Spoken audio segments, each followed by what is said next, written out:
Hi hello నమస్తే welcome to our channel. నేను సౌజన్య. Salaar cinema డుంకీని డింకీ కొట్టింది అని అంటున్నారు. దీనికి సంబంధించి మనతో మాట్లాడడానికి ఈరోజు మనతో పాటు ఉన్నారు ఫిలిం క్రిటిక్ విజ్ఞాన్ దాసరి. వారిని అడిగి తెలుసుకుందాం. హాయ్ అండి. హాయ్. సలార్ మూవీ డుంకీ సినిమాని డింకీ కొట్టింది అని అంటున్నారు. ఈ డింకీలు ఏంటి, అసలు ఏమైంది, ఏం చేసింది సలార్ సినిమా? నథింగ్, ఏమీ చేయలేదు. యాక్చువల్గా చెప్పాలి అంటే స్టార్టింగ్ నుంచి కూడా డంకీ వర్సెస్ సలార్ అని చెప్పేసి ఒక పెద్ద ఉద్యమమే స్టార్ట్ అయింది. ఇది పాన్ ఇండియా, అది పాన్ ఇండియా.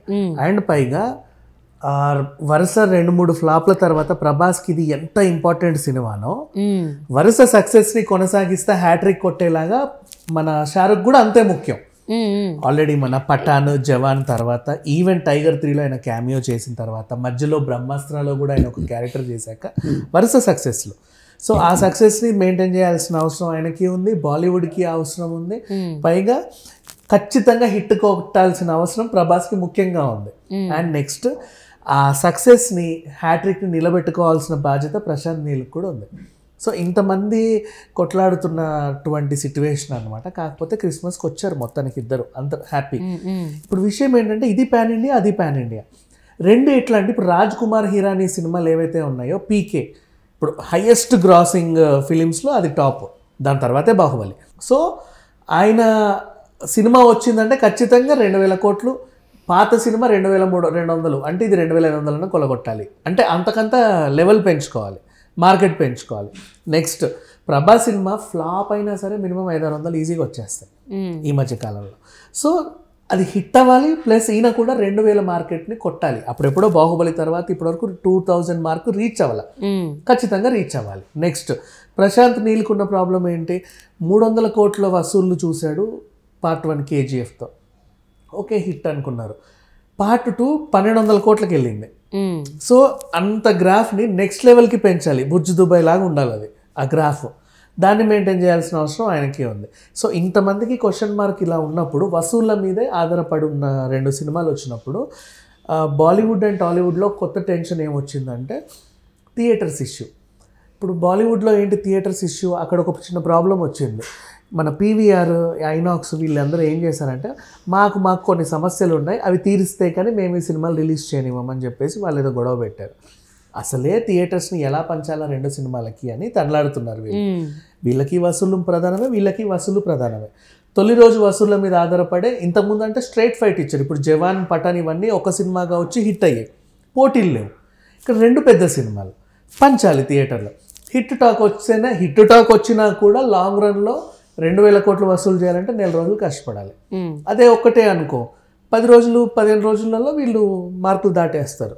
సో అట్లాంటి క్లిష్టమైన పరిస్థితుల్లో ఉన్నప్పుడు మొత్తానికైతే 2 తెలుగు రాష్ట్రాల్లో వాళ్ళని అయితే వీళ్ళు కన్విన్స్ చేసుకొని, వాళ్ళు అక్కడ బాలీవుడ్లో కన్విన్స్ చేసుకొని ప్రీ షోస్, ప్రీమియర్స్ ముందు రోజు and extra shows, ticket rate పెంపు, ఇవన్నీ అనుమతులు తెచ్చుకున్నారు.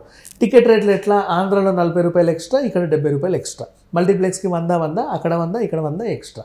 సో ఆంధ్రాలో సింగిల్ స్క్రీన్లో సినిమా చూడాలంటే 200 చిల్లర ఎంతో ఇవ్వాలి, మల్టీప్లెక్స్ చూడాలంటే 300 పడేయాలి. ఇక్కడ సింగిల్ స్క్రీన్లో చూడాలంటే 250 పడేయాలి, మల్టీప్లెక్స్కి వెళ్ళాలంటే 450, 500 సమర్పించుకోవాలి. ఆ ట్యాక్స్లు గీక్స్లు అన్నీ వేసేసి కాస్త అటు ఇటుగా. సో ఈ రకంగా ఉంది. పైగా సింగిల్ స్క్రీన్లో ప్రతిరోజు 4 ఆటలు ఉన్న థియేటర్లో ఒక ఆట ఎక్స్ట్రా, అది పెంచుకున్నారు. బెనిఫిట్ షోస్ ముందు నుంచే 4 గంటలకి, 6 గంటలకి, 7 గంటలకి మల్టీప్లెక్స్లో షోలు వేసుకున్నారు. సో అంతా బాగానే ఉంది. ఇప్పుడు వసూలు రావాలి. అందరు ఏం చేస్తున్నారు, అమ్మ సెట్ అయిపోయింది, ఇక మా స్టార్ సినిమా మేము చూస్తాం, ఆ స్టార్ సినిమా వాళ్ళు చూసుకుంటారు అని ఒక బైఫర్కేషన్ వచ్చినప్పుడు బుక్ మై షో తన్నింది ఇద్దరిని. ఏం చేసింది, టికెట్లు బుక్ అవ్వట్లా బుక్ మై షోలో. వీళ్ళిద్దరు అనుకుంటే అది వచ్చి వీళ్ళిద్దరిని తన్నింది, బుక్ అవ్వట్లా. ఇది సలారే, అది డంకీ, అది ఇంపార్టెంట్. అందరికీ కొడుతున్నాడు, అందరికీ బెనిఫిట్ షోస్ కావాలి, 4 o'clock షోస్, ఆ షోలు ఈ షోలు. ఇప్పుడు కూడా రావట్లే, క్రాష్. అంటే లాస్ట్కి బుక్ అవుతుంది, మళ్ళీ రీఫ్రెష్ వచ్చేస్తుంది. ఆ ఒక్క సీటు కోసము ఎక్కడెక్కడి నుంచో కనీసం ఒక 100 మంది పడుతున్నారు దాని మీద. ఎవరికి ఇవ్వాలి అర్థం కాక అది రీఫ్రెష్ కొట్టేస్తుంది లాస్ట్. కానీ అవి అలాగే ఉంటున్నాయి, ఫిల్ అవ్వట్లా. నెక్స్ట్ డబ్బులు కట్ అవ్వట్లేదు దానివల్ల. అది ఇంకో మేబీ మన అదృష్టం, కొంతమంది కావాలా, మరి కొంతమందికి అవ్వచ్చు కూడా. ఇప్పుడు థర్డ్ పార్టీ వచ్చి అడ్జస్ట్ పే అవి ఉంటాయి, రేజర్ పేలు, మేబీ కొన్నిసార్లు కట్ అయినా వాళ్ళకి ఎప్పుడు రిఫండ్ అవుతాయో తెలియదు. సో ఇట్లాంటి సిచ్యువేషన్ జరుగుతుంది. ఈ టైంలో బుక్ మై షోని హ్యాండింగ్ పోయింది. సరే బుక్ మై షో హ్యాండ్లింగ్ పోయింది కదా ప్రభాస్ వల్ల సలార్ వల్ల అని చెప్పేసి చాలామంది అనుకుంటున్నారు. ఇక డంకీకి వచ్చిన ప్రాబ్లం ఏంటంటే నువ్వు లేక పోటీకి వచ్చావు సరే, నువ్వు రిలీజ్ డేట్ చెప్పావు సరే, ఇద్దరం కలిసి పంచుకుందాం అనుకున్నాం సరే, ఇప్పుడు నీ వల్ల బుక్ మై షో క్రాష్ అయిపోయింది. దానివల్ల ప్రాబ్లం ఏంటంటే సరే నీ టికెట్లు పక్కన పెట్టు, మా టికెట్లు కూడా అమ్ముడు పోవట్లా. ఏం చెప్తా, మనం ఖాళీగానే ఉన్నాం. నేను అంటే నార్త్ విషయం పక్కన పెట్టేస్తే ఇక్కడ హైదరాబాద్లో ఇప్పుడు మొత్తం సలార్ మానియా నడుస్తుంటే కొన్ని థియేటర్లు వాళ్ళకి, ఇంకొన్ని థియేటర్లు ఆక్వామాన్ మధ్యలో ఆయన ఉన్నాడు, ఆక్వామాన్ వచ్చాడు. అది హాలీవుడ్ సినిమా. ప్రతి సంవత్సరం డిసెంబర్లో ఒక పెద్ద హాలీవుడ్ సినిమా వస్తుంది, మార్వెల్ రేంజ్లో చాలా పెద్ద హిట్ అవుతుంది. పైగా ఆక్వామాన్ ద లాస్ట్ కింగ్డమ్ దాని మీద మంచి బజ్ ఉంది. అయితే బుక్ మై షో క్రాష్ అయ్యేసరికి అవి కూడా పోవట్లా. ఇవన్నీ పక్కన పెట్టేస్తే అంతకుముందు వారం రిలీజ్ అయ్యి కొద్దో గొప్ప హిట్ అవుతుంది చిన్న చిన్న సినిమాలో 4 ఉంటాయి, అవైతే అసలు ఓపెన్ కూడా అవ్వట్లా. సో థర్డ్ పార్టీ లేదు, అందరికీ బుక్ మై షోనే ఉంది. పేటిఎం నుంచి ప్రాబ్లం ఏంటంటే మనీ కట్ అవుతున్నాయి కానీ టికెట్లు పేటిఎంలో అసలు హారబుల్ డబ్బులు వదిలేసుకోవాలి. అది ఇస్తా కాకపోతే నాకు నచ్చినప్పుడు నీకు ఇస్తా, అప్పటిదాకా వెయిట్ చేయని అదొక మెసేజ్ పంపిస్తుంది. సో దాని ప్రాబ్లం అది. బుక్ మై షో కొంచెం అథెంటిక్గా ఉంటుంది, థర్డ్ పై నుంచి అయినా వెంటనే కన్ఫర్మేషన్ అవుతుంది, అది అవ్వట్లా. సో ఏం చేయాలన్న సిచ్యువేషన్లో జనాలందరూ కూడా చాలా అంటే అన్ని యూపీఐ పేమెంట్లు దాని ఇప్పుడు ప్రతి యూపీఐ ఫోన్పే నుంచి జీపే నుంచి కూడా టికెట్లు పోతున్నాయి, కట్ అవుతున్నాయి వాళ్ళకి అమౌంట్లు. అది కట్ చేసుకొని ఏం చేస్తుంది, అవ్వలేదా సరే ఇస్తాలే నేను ఇచ్చినప్పుడు నువ్వు తీసుకో అని ఒక మెసేజ్ పడేస్తుంది. కానీ కొంతమందికి ఏంటంటే కాలేజ్ స్టూడెంట్స్ హాస్టల్లో ఉండే పిల్లలు ఉంటారు, వాళ్ళకి ఆ 1000 రూపాయలే ఉంటాయి. 500 టికెట్కి ఇచ్చి అది రాకపోతే వీడు పండక్కి ఊరే వెళ్ళలేడు, న్యూ ఇయర్ చేసుకోలేడు, ఈ డబ్బులు ఎప్పుడు వస్తాయో తెలియదు. అదొక టెన్షన్ కదా, కొత్త టెన్షన్. అంటే సినిమా చూడకపోయినా పర్లా, పోనీ సినిమా చూసినా హిట్ అయితే హిట్, ఫట్ అయితే ఫట్, ఒక సాటిస్ఫాక్షన్ ఉంటుంది. కానీ మనీ కట్ అయ్యాయి, అటు కాకుండా ఇటు కాకుండా ఎటు కాకుండా పోనీ ఇంకో టికెట్ బుక్ చేద్దామంటే ఆ ఉన్న 1000 రూపాయలు కూడా పోయాయి అనుకో, వాడికి సున్నా. తెల్లారితే ఎలా గడపాలో తెలియదు. సో ఇట్లాంటి సిచ్యువేషన్స్ని అందరూ ఫేస్ చేస్తున్నారు అనమాట. సో బుక్ మై షో వచ్చి ఏం చేస్తున్నారు, డంకీకి సలార్కి ఏం ప్రాబ్లం లేదు, కానీ సలార్ వల్ల డంకీకి, డంకీ వల్ల సలార్కి ప్రాబ్లం ఉన్నా బుక్ మై షో వచ్చి ఇద్దరిని తన్నేసింది. ఇది జరిగింది యాక్చువల్లీ.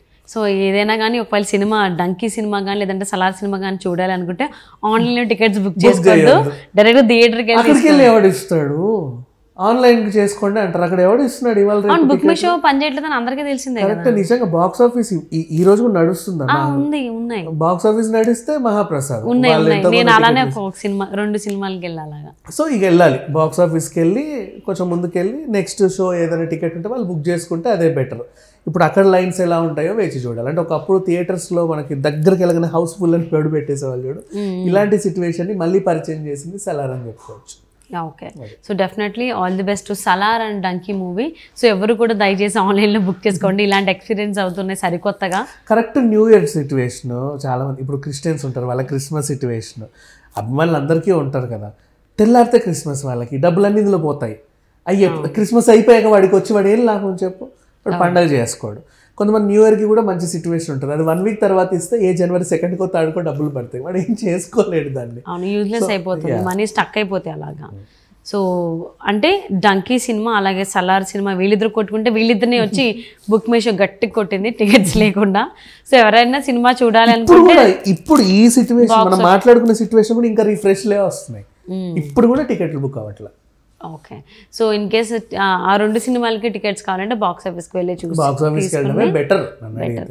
సో అంటారు కదా ఒక సామెత, తలదన్నే ఉంటే వాడు దన్నేవాడు ఇంకొకటి ఉంటాడు అని. సలార్ సినిమా ఏదో డుంకిని తన్నేస్తుంది అనుకుంటే వీళ్ళిద్దరిని కలిసి బుక్ మై షో తన్నేసింది గట్టిగా. కానీ ఇది బ్యాకప్స్ పెట్టుకుంటే బెటర్, ఎందుకంటే ఇప్పుడు ఈ సిచ్యువేషన్ ఇప్పుడు ఉంది. నెక్స్ట్ సంక్రాంతి టైంలో ఇంకా టఫ్ ఫైట్ ఉంటుంది. సంక్రాంతి సీజన్లో హనుమాన్ ఉంది, నాసామిరా అన్నీ వచ్చేస్తాయి సినిమాలు. అప్పుడు ఇంకెప్పుడు జరిగినట్టుగా ఎప్పుడు జరగల అంటే బాహుబలి ఆహాలో జరిగింది ఒక్కసారి. ప్రభాస్ ఎపిసోడ్ అప్పుడు అన్స్టాపబుల్ ఎపిసోడ్ కి ప్రభాస్ కి ఆహా సర్వర్లు క్రాష్ అయిపోయాయి. లాస్ట్ ఎప్పుడో 12 గంటలకి నిదానంగా రిలీజ్ చేశారు వాళ్ళు. మరి ఇప్పుడు మళ్ళీ ఇదే సిచ్యువేషన్. సో మళ్ళీ ఇది కూడా ప్రభాస్ విషయంలోనే జరుగుతుంది. సో లిటరలీ ప్రభాస్ అంటే యాప్స్ ని క్రాష్ చేస్తున్నాడు అన్నమాట. అయితే ఇది రికార్డ్స్నే కాకుండా హోప్ సో ఈ సలార్ సినిమా ప్రభాస్ కి అలాగే డంకీ మూవీ షారూక్ ఖాన్ కి మంచి హిట్ ఇవ్వాలి, రికార్డ్స్ ని బ్రేక్ చేయాలని చెప్పి కోరుకుందామండి. Thank you so much for spending your valuable time with us Vignan గారు.